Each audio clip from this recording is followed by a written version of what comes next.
El recorregut del FEM. Tots sabem el problema que suposen els residus.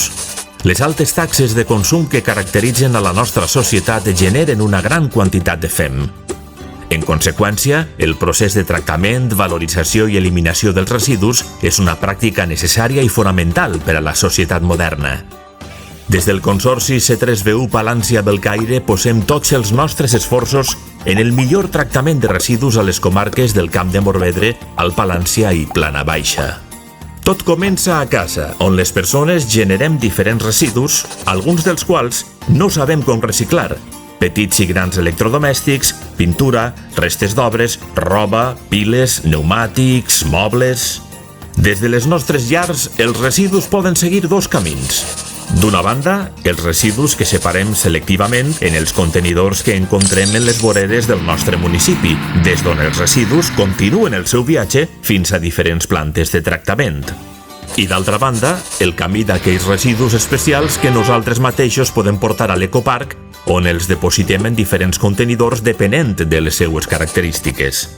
Cada residu pren un camí diferent cap a la reutilització, reciclatge, valorització o eliminació de manera controlada.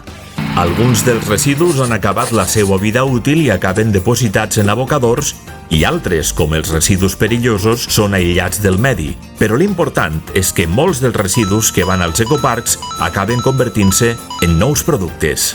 Aquesta gestió dels residus té nombrosos beneficis per a la natura i també per a nosaltres, la societat. L'augment del reaprofitament dels materials dels productes que depositem i la contribució a l'economia circular amb la reintroducció de materials valorats en nous cicles productius. La reducció de la quantitat de residus que acaben en els abocadors, fent que aquests no s'omplin tan ràpidament.